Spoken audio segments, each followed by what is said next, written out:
pas réaliser ce que Dieu prépare dans nos vies. Alors, mais si tu as la foi et que tu réalises que ce Dieu-là est capable à tout, il va changer ta vie et ta destinée aussi sera changée. Alléluia. Tu es le roi de rois, tu es l'unique, à part toi, il n'y a point d'autre Dieu. Ma soeur Sarita, tu es le roi de rois. Bien-aimé, nous allons chanter ensemble.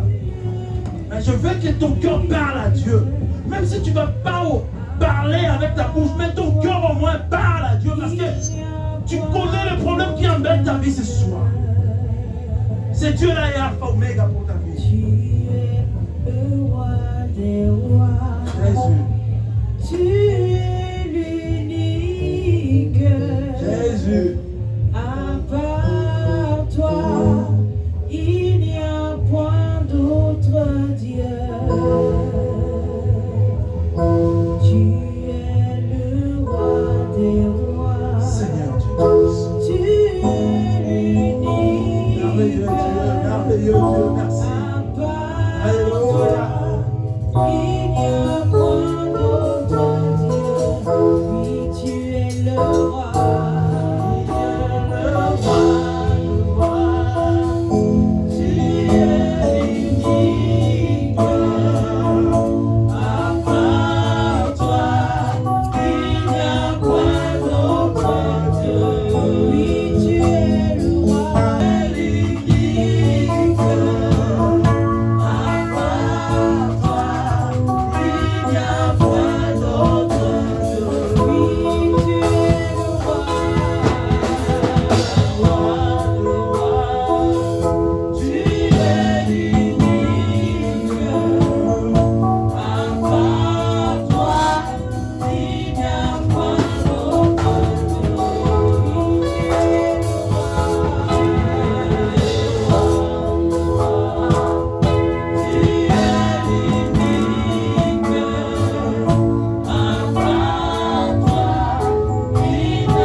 Père, nous venons ce soir devant ta présence. Toi qui es le Dieu pourvoyeur de tout, Père éternel. Nous voici, Père éternel, avec nos capacités, Père éternel. Dieu Tout-Puissant, toi qui es le bon, invitons dans nos cœurs, Père éternel, de prendre la place. Et Père éternel, afin que l'ennemi Satan n'arrive pas à nous voler cette destinée, Père éternel, Dieu. Toi qui le merveilleux, ton Père, Dieu. qui m'a délivré de la maladie des reins, Père. Béni soit ton Saint. Je sais bien que Père éternel, tu es capable, Père éternel, Béni soit de ton faire la même chose aussi pour mes frères et sœurs. Père, Sois loué, sois adoré. Dieu Tout-Puissant, nous te disons merci. Pénètre nos cœurs ce soir à travers de ta parole, car la Bible dit, pénètre nos cœurs et prends la place de nos cœurs, Père éternel, pour toujours, afin que cette parole produise, Père éternel, des fruits, Père éternel, Dieu Tout-Puissant. Nous te disons merci ce soir, car tu es merveilleux. Et nous disons comme une telle personne, gloire à toi, Seigneur Jésus-Christ. Alléluia, c'est toi merveilleux,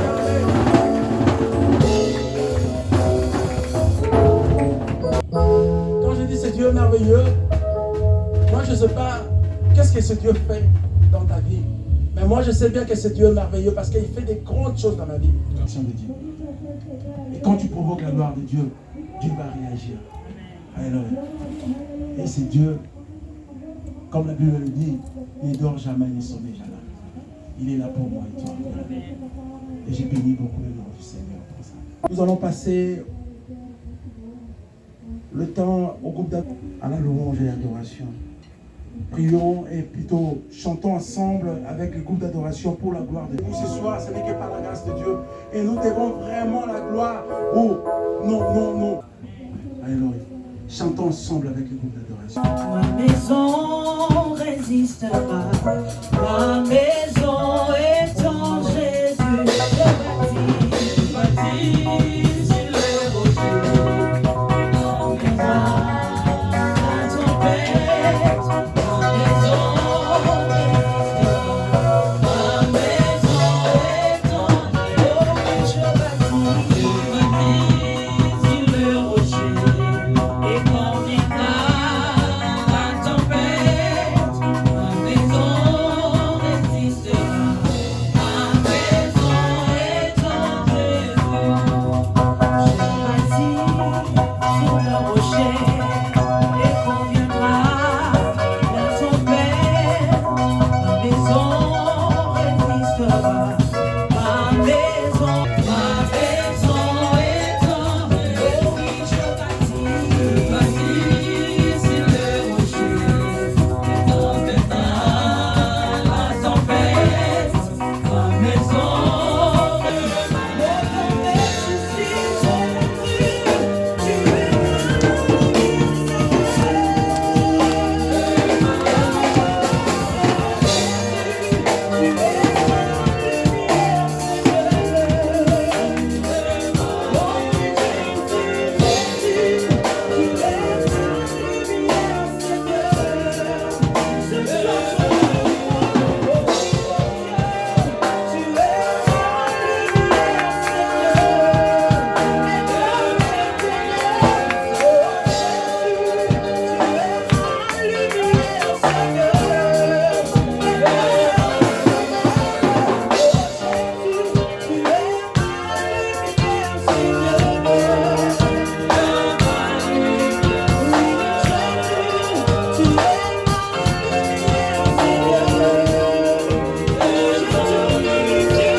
plusieurs choses, mais sur les deux points principaux que l'orateur a débattu,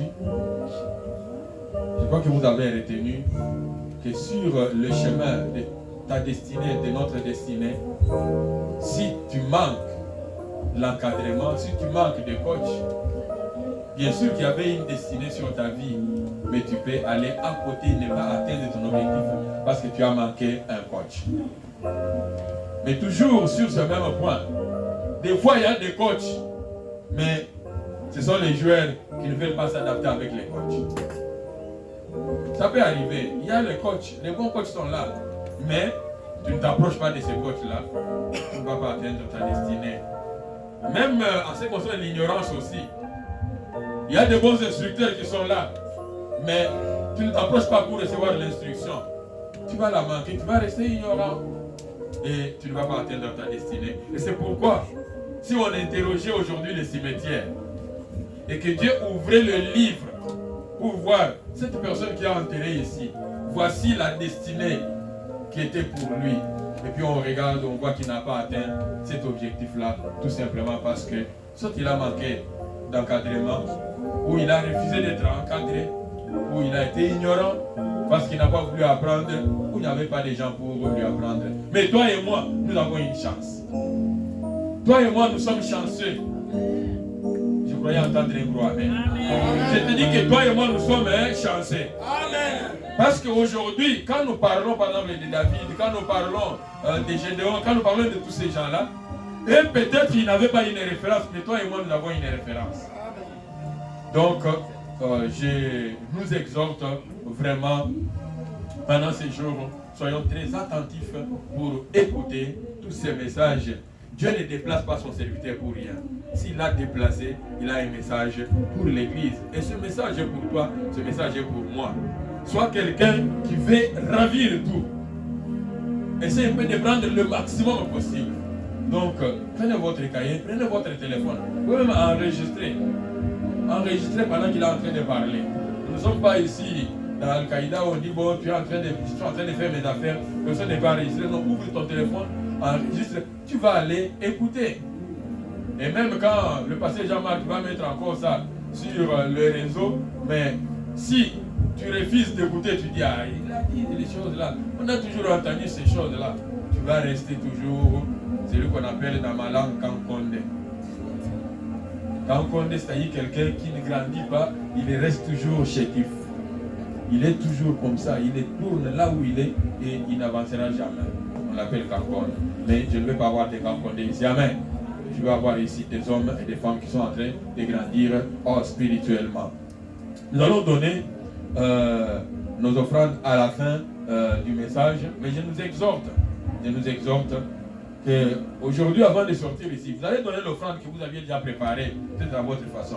Avant de sortir d'ici, vous prendrez une enveloppe pour une offrande spéciale. Quelqu'un peut dire une offrande spéciale. Demain, nous allons apporter une offrande spéciale. Je dis bien une offrande spéciale. Je rends grâce à Dieu parce que je sais que vous êtes capables. Nous sommes capables. Amen. Nous sommes capables. Nous sommes capables. Je vous donnerai aussi le compte rendu de notre cotisation pour la mission. Là où nous sommes rendus, je vous le dirai aussi demain matin. Mais je peux vous dire que nous avons déjà dépassé 50% de ce que nous avions prévu. Mais nous sommes encore capables de faire plus. Alors préparons-nous pour cela. Parce que nous avons besoin d'écouter la parole de Dieu. Et ce qui est plus important pour nous, tout le reste, c'est secondaire. C'est d'abord la parole de Dieu. J'aimerais maintenant que tu prépares ton cœur. Tu prépares maintenant ton cœur pour entendre la parole qui va t'aider.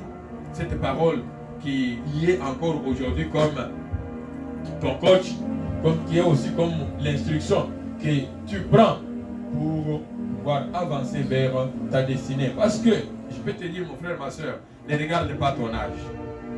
Amen. Ne regarde pas ton âge. Dieu n'a pas encore fini avec toi. Peut-être qu'il est en train de commencer avec toi. Il vient juste de commencer. Toi, tu dis non, mais mon âge ici. Sarah aurait regardé son âge. Il avait vraiment regardé son âge. Elle était même prête déjà à se décourager. Elle s'est même découragée en donnant d'autres propositions.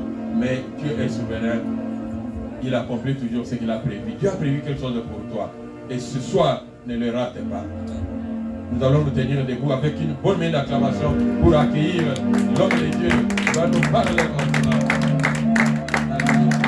Vos acclamations, est-ce que pour les acclamations, ça encourage quelqu'un, ça encourage quelqu'un.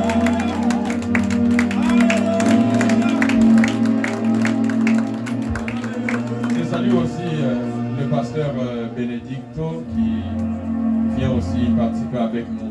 Que Dieu vous bénisse, c'est parce que vous venez aussi arracher une partie des bénédictions.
Que tu es saint, toi qui sièges au milieu de la louange et de l'adoration de son peuple.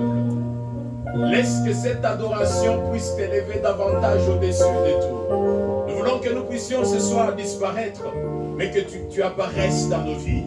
Que tu parles à travers nous et que tu édifies la vie de tout un chacun de nous ce soir. Que c'est la gloire te revienne de toi, l'ancien des âges. Au nom de Jésus-Christ de Nazareth, nous avons ainsi prié. Nous disons Amen. Amen. Amen. Alléluia. Amen. Alléluia. Amen. Nous pouvons nous asseoir. Que Dieu vous bénisse. Encore une fois de plus, nous vous saluons ce soir au nom de Jésus. C'est encore un très très bon rendez-vous où nous nous retrouvons dans la présence de Dieu pour puiser la pensée de Dieu sur notre vie. Alléluia. Amen. Hier c'était merveilleux. On a été ici pour partager sur ce grand thème, la destinée, ou être capitaine de sa propre destinée. Et ce soir nous allons encore continuer. Et je sais que le Seigneur a réservé quelque chose pour toi et pour moi qui parle. Alléluia. Amen. Alléluia. Amen. Qui est d'accord avec moi? Amen. Qui est d'accord avec moi? Amen. Je vous bénis au nom de Jésus. Je ne peux pas commencer cette prédication sans pour autant dire merci au Seigneur notre Dieu qui a permis que nous puissions quitter l'Europe et nous retrouver ici. Alléluia. Amen. Et profiter aussi pour dire merci à l'ange de la maison qui est Papa Richard et Maman Christine qui nous ont accordé cette faveur d'être là. Si ces gens n'avaient pas pris cette responsabilité ou ce courage, on n'allait pas être ici. Alléluia. Ils nous ont acceptés et nous sommes là pour communiquer la pensée de Dieu dans vos vies. Nous bénissons le Seigneur. Ce soir, nous allons continuer notre enseignement. Je vais te garder là. Ça me fait tellement du bien, Gelsa. Nous parlons sur un thème qui n'est pas facile à décortiquer de fois. Pourquoi? Parce que c'est un thème qui cache les choses. Nous sommes en train de parler des choses qui ne sont pas visibles. Ton demain, ton après-demain, ce n'est pas un homme, ce n'est pas même tes propres parents qui peuvent te dire ce qui peut t'arriver demain. Et si nous prenons le risque de pouvoir te parler, de dire les choses que le Seigneur a préparées pour toi, pour ton demain ou ton après-demain, ça, ce n'est que l'Esprit de Dieu qui peut nous aider à faire ça. Alléluia. Amen. Alléluia. Amen. La dernière fois que j'étais ici, c'était l'année passée. J'avais tâché d'introduire sur ce thème intitulé Un héros. Un héros. Ou le destin qui accompagne un héros. Et là, le papa nous a envoyé dans une autre dimension pour que nous puissions parler d'être capitaine d'un héros. Alléluia. Capitaine de votre propre destin plutôt.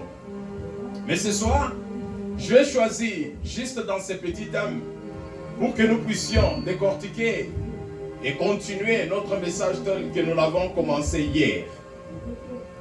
Bien-aimé dans le Seigneur, du moment où tu ne comprends pas pourquoi tu es là, du moment où tu ne comprends pas la raison de ton existence, tu es voué à l'échec. Alléluia. Amen. Tu es voué à l'échec. Aujourd'hui, je vais vous parler et en même temps, je vous présente un tout petit peu l'histoire de ma vie. Si aujourd'hui je vais me retrouver au Canada, ou bien je retourne au moins le calendrier 20 ans passés, je regarde notre passé et ce que nous sommes aujourd'hui, ce n'est que Dieu qui peut faire ça. Oh, ils ne m'ont pas bien saisi. J'ai dit que ce n'est que Dieu qui peut faire ça.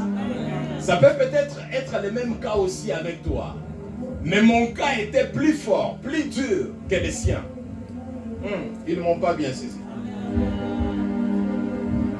J'ai tellement souffert dans la vie. Souffert dans la vie au point que la nourriture était un luxe pour ma vie. Je ne parle pas des amis. Je ne parle pas d'argent.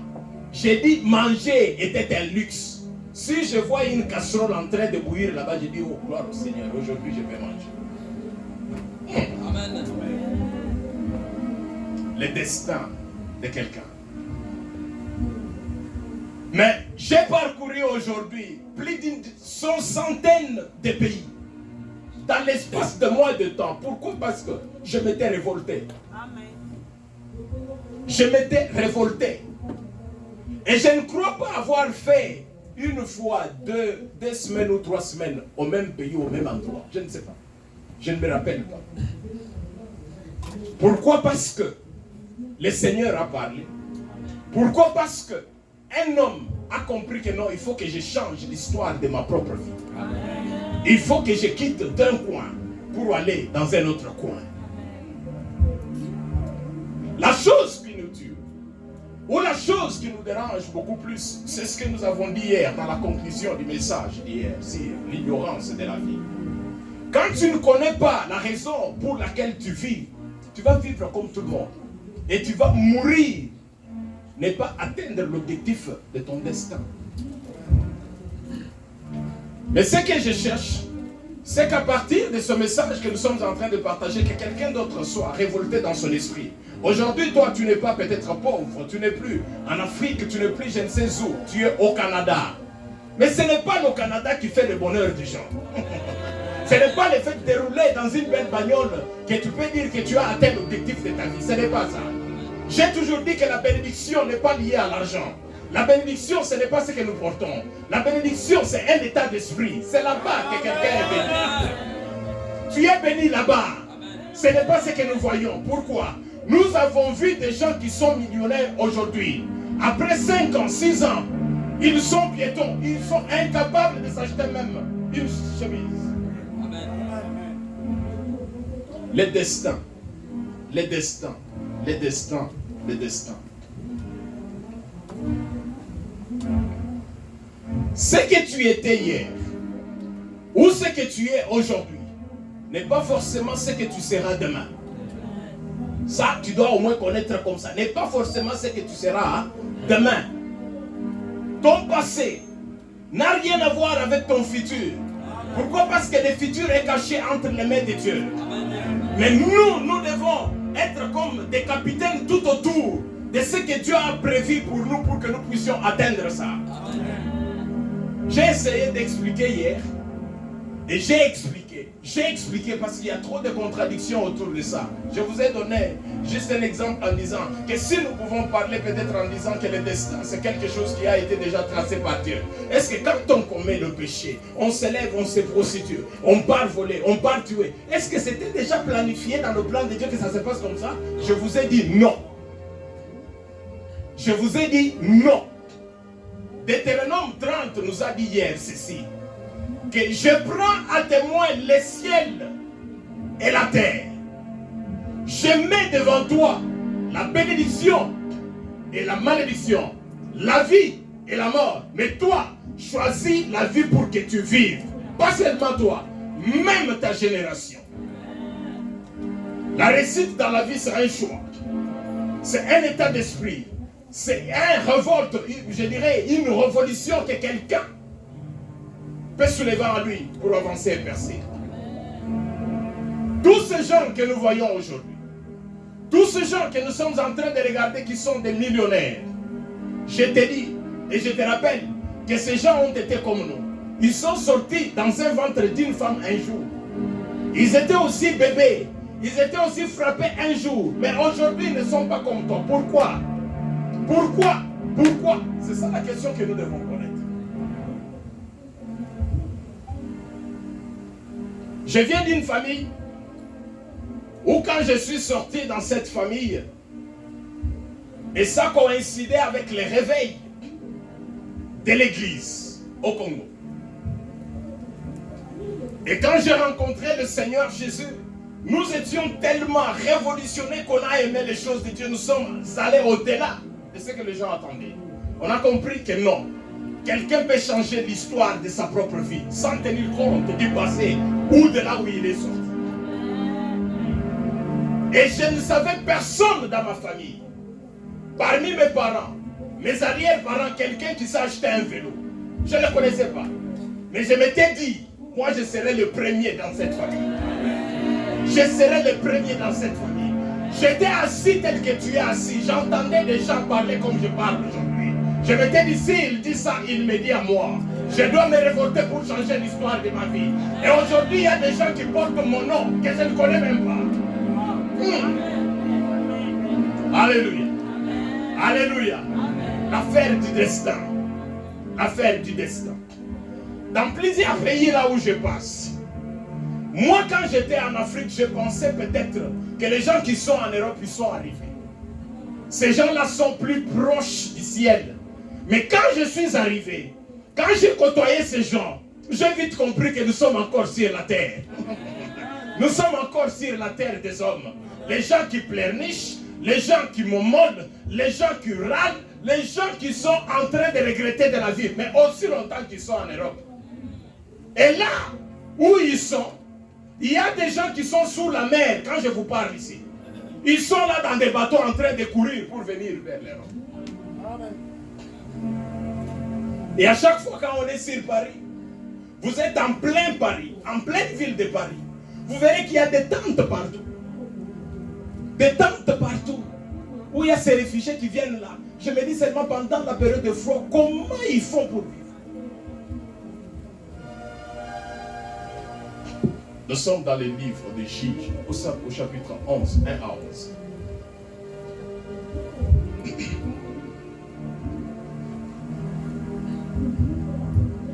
Ton passé n'a rien à voir avec ton futur. Le fait que tu ne connais pas qui tu es et ce que Dieu te réserve demain, tu peux seulement accepter de vivre comme ça au moment où il y a de bonnes choses qui t'attendent. Dieu peut faire de toi un lion, même ici, au Canada, là où tu es déjà. Amen. Même ici, au Canada, là où tu es. Mais le problème, c'est le mindset. Ton problème, c'est de te révolter. Ton problème, c'est de changer ta conception et ta façon de voir sur la vie. Quelqu'un peut nous lire un peu rapidement Juge chapitre 11, les versets 1 à 11. Vous allez juste lire quelques versets parce que j'aimerais un peu parler. Il y a des choses à lire ici. Et ça va tellement vous faire plaisir. Je ne sais pas.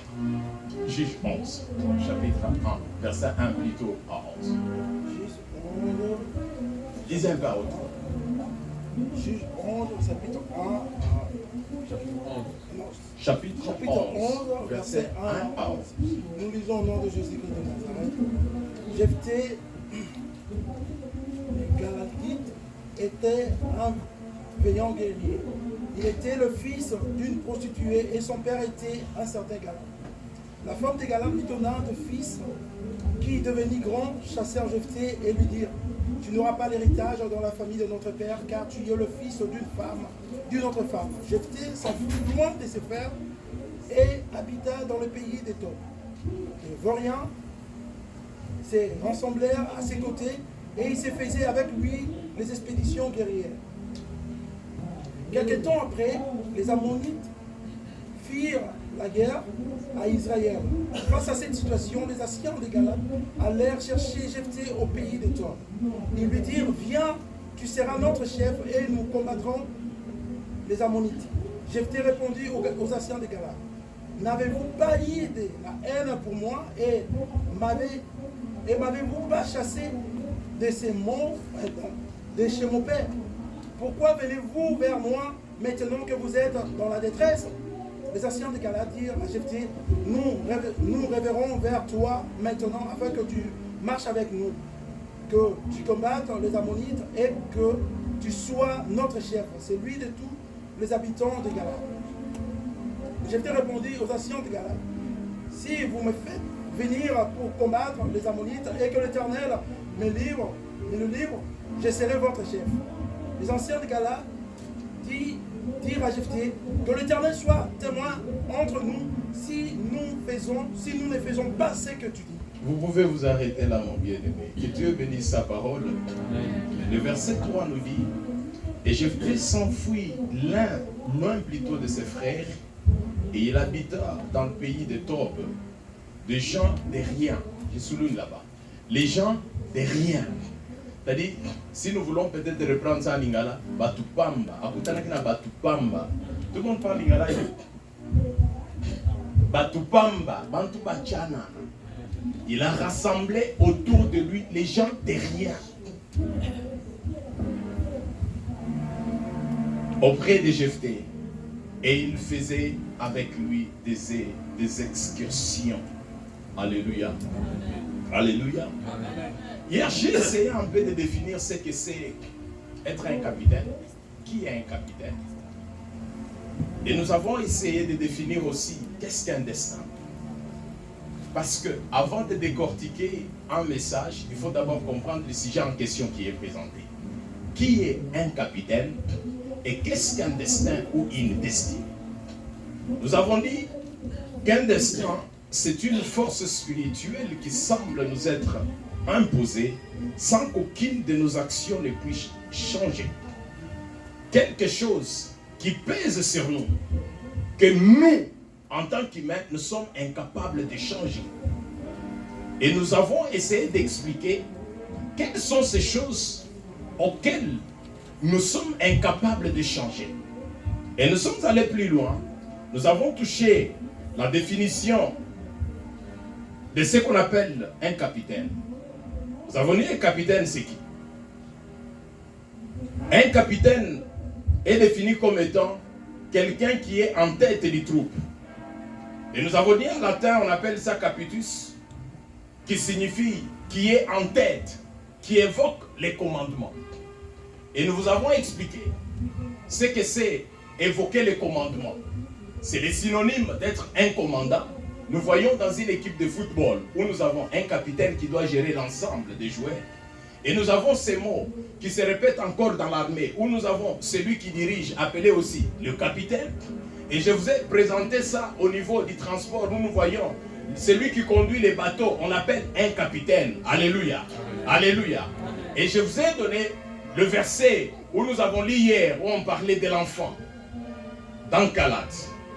C'est-à-dire, on ne peut jamais prendre une responsabilité pareille, accorder ça à quelqu'un qui ne comprend pas, quelqu'un qui n'a pas la maîtrise, quelqu'un qui n'est pas expérimenté. On doit donner ce genre de responsabilité qu'à quelqu'un qui est capable de gérer les autres.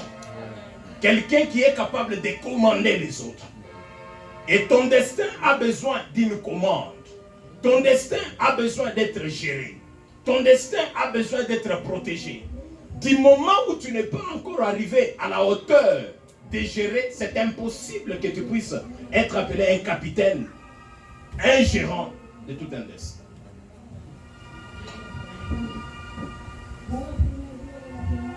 L'histoire que nous venons de lire ici, c'est l'histoire d'un certain Jephthé. Jephthé était un homme comme moi, comme toi. La Bible dit, il était dans une famille évoluant avec ses propres frères. Mais un jour, ses frères se sont levés. Qu'est-ce qu'ils ont dit? Ils ont été attirés par les biens de leur papa. Ils se lèvent un bon matin et disent que toi, tu es un fils d'une prostituée. Tu ne peux pas hériter ensemble avec nous. C'est-à-dire, tu dois partir. Tu dois partir. Et nulle part dans la Bible, on ne nous montre pas comment ils étaient arrivés à cette décision-là. On ne nous montre pas la participation de leur papa. Mais on nous fait seulement voir que ces gens se sont levés un bon matin pour dire à leurs propres frères que tu ne peux jamais hériter ensemble avec nous. La raison c'est quoi?